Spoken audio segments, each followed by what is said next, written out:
اور جو قبر کے پاؤں کی طرف کھڑا ہے وہ سورہ بقرہ کا آخری رکوع پڑھتا ہے۔ یہ جو عمل ہے جو ہو رہا ہے ہماری آنکھوں کے سامنے، قبر پر ہو رہا ہے، مسلمان کر رہے ہیں، ہندو یہودی عیسائی نہیں، مسلمان کر رہے ہیں۔ یہ عمل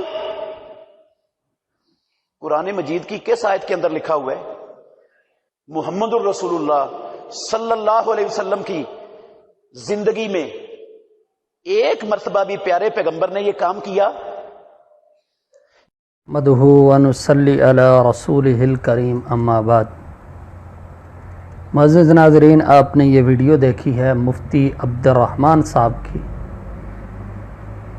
مفتی عبد الرحمن صاحب کہتا ہے کہ یہ جو کام سورۃ بقرہ کا پہلا رکوع قبر کو برابر کرنے کے بعد جو ہے سر کی جانب میت کے مردے کے پڑھا جاتا ہے قبر کے اوپر، اور سورۃ بقرہ کا آخری رکوع جو ہے ادھر پاؤں کی جانب پڑھا جاتا ہے، اس کے اوپر کوئی ایک حدیث نہیں ہے، نہ ہی قرآن پاک کی کوئی آیت ہے، نہ ہی حدیث پاک ہے، نہ ہی صحابہ میں سے کسی نے یہ عمل کیا ہے۔ اگر کوئی بندہ یہ کہہ دے اور بتا دے حدیث تو میں اس کو جو ہے منہ مانگا انعام دوں گا۔ مفتی عبد الرحمن صاحب، یہ اب چیلنج کے دن گزر گئے، بس وہ دور اور تھے جب تم چیلنج کرتے تھے کوئی سامنے نہیں ہوتا تھا۔ اب انشاءاللہ میرے اللہ نے چاہا تو آپ کے ہر چیلنج کو آپ ہی کی زبان کے اندر جو ہے جواب دیا جائے گا۔ جیسی زبان استعمال کرو گے اسی زبان کے اندر تمہیں جو ہے جواب دیا جائے گا۔ مفتی عبد الرحمن صاحب اور غیر مقلدین تمام ذرا کان کی کھڑکیاں کھول لیں، میں حدیث بیان کرنے لگا ہوں۔ نمبر 1 دلیل، نبی اکرم صلی اللہ علیہ وسلم سے جناب سیدنا عبداللہ حضرت عطا بن ابی رباح کہتے ہیں، یقول سمیت ابن عمر، میں نے جناب سیدنا عبداللہ ابن عمر سے سنا، یقول وہ کہتے تھے، سمیت النبی، میں نے نبی اکرم صلی اللہ علیہ وسلم سے سنا، یقول آپ نے فرمایا، اذا مات احدکم، جب تم میں سے کوئی ایک بندہ مر جائے، فلا تحبسوہ، اس کو نہ روکو، واسرعوا بہ، اور اس کے ساتھ جلدی یعنی جلدی جلدی اس کو لے جاؤ، الی قبری، اس کی قبر کی طرف، ولیقرأ عند رأسہ، پڑھا جائے اس کے سر کی جانب، بفاتحۃ الکتاب،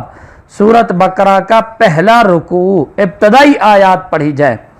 اور فرمایا وعند رجلیہ بخاتمۃ البقرۃ فی قبرہ، اور اس کے پاؤں کی جانب سورۃ بقرہ کا آخری رکوع جو ہے پڑھا جائے۔ یہ روایت المعجم الکبیر جلد 12 ہے، صفحہ جو ہے اس کا 444، رقم نمبر جو ہے 13613 ہے، اور شعب الایمان کے اندر امام بہقی رحمہ اللہ نے اس کو نقل کیا ہے فصل فی زیارت القبور کے تحت۔ حافظ ابن حجر رحمہ اللہ فرماتے ہیں، اخرجہ الطبرانی باسنادہ حسن، فرمایا کہ جو امام طبرانی رحمہ اللہ نے حدیث نقل کی ہے یہ حدیث حسن ہے۔ حافظ ابن حجر نے فتح الباری باب السرعۃ بالجنازہ کے تحت امام ابن حجر عسقلانی رحمہ اللہ نے اس حدیث کو نقل کیا ہے۔ یہ آ گئی، اب اس کی سند بھی حسن ہے، حافظ ابن حجر جیسا بندہ کہہ رہا ہے کہ اس کی سند حسن ہے۔ نمبر 2 دلیل، جناب سیدنا علا بن جو ہے جلاج فرماتے ہیں کہ میرے والد نے مجھے وصیت فرمائی کہ جب میں مر جاؤں میرے لیے قبر جو ہے لحد بنانا ہے، پھر جب جو ہے لحد کے اندر تم رکھو تو پھر کہنا ہے بسم اللہ وعلی ملت رسول اللہ، ثم سنت تراب، پھر مٹی کو برابر کرنا ہے جس طرح کرنا ہے، ثم اقرأ عند رأسہ، پھر میرے سر کی جانب بفاتحۃ الکتاب، سورۃ فاتحہ کے ابتدائی آیات کو پڑھنا ہے، اور جو ہے پھر جو ہے وہ خاتمہ اور اس کی آخری آیات کو جو ہے پڑھنا ہے۔ فإنی سمعت رسول اللہ صلی اللہ علیہ وسلم یقول ذلک، فرمایا کہ میں نے نبی اکرم صلی اللہ علیہ وسلم سے سنا ہے کہ آپ صلی اللہ علیہ وسلم اس طرح فرما رہے تھے۔ اب یہ 2 حدیثیں ہو گئیں۔ اس کی جو ہے علامہ حیثمی نے اس کو مجمع الزوائد کے اندر جلد 3 ہے، صفحہ 44 کے اوپر، باب ما یقول عند ادخال المیت القبر، کہ جب میت کو قبر کے اندر رکھا جائے تو اس وقت کیا کہنا ہے، اسی کے اندر امام جو ہے طبرانی رحمہ اللہ نے جو ہے اس کو نقل کیا ہے، اور مجمع الزوائد کے اندر، یہ معجم طبرانی کے اندر یہ حدیث موجود ہے، اور مجمع الزوائد کے اندر علامہ حیثمی اس کو نقل کرنے کے بعد فرماتے ہیں امام طبرانی نے اس کو روایت کیا ہے اور اس کے تمام راوی جو ہے ثقہ راوی ہیں۔ حضرت صاحب کم از کم یہ بات آپ اگر دیکھ لیتے تو کبھی یہ اشکال نہ کرتے۔ نمبر تین دلیل جناب سیدنا امام شابی نقل کرتے ہیں، وہ کہتے ہیں کانت الانصار، جو انصار تھے یقرؤون عند المیت، وہ میت کے پاس سورت بقرہ پڑھا کرتے تھے۔ مصنف ابن ابی شیبہ ہے، جلد 5 ہے، صفحہ 112 کے اوپر۔ انصار صحابہ، امام شابی تابعی ہیں، وہ کہتے ہیں کہ انصار جو صحابہ تھے وہ کیا کرتے تھے، سورت بقرہ کو پڑھا کرتے تھے میت کے اوپر۔ حضرت صاحب ایک صحابی نہیں، انصار صحابہ کی بات ہو رہی ہے، کم از کم یہ بات بھی تجھے نظر آ جانی چاہیے، اور اس کے راوی جو ہے اس کی سند جو ہے حسن درجے کی ہے۔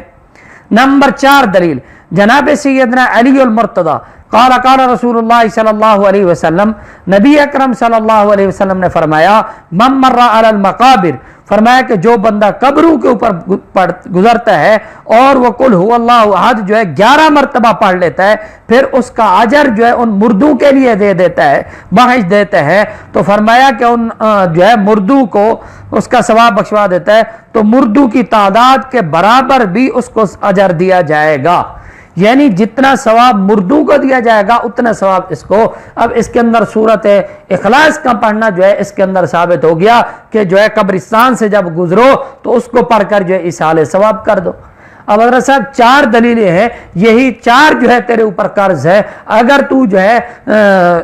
تیرے اندر کچھ ذوق ہوتا نا مطالعہ کا، کبھی تو جو ہمارے اوپر جو ہے یہ اشکال نہ کرتا اور ہمیں چیلنج نہ کرتا، کہتا ہے یہودی عیسائی نہیں۔ حضرت صاحب جو یہودی نہیں کر رہے تو یہودیوں کی ایجنٹ بھی تو نہیں کر رہے نا،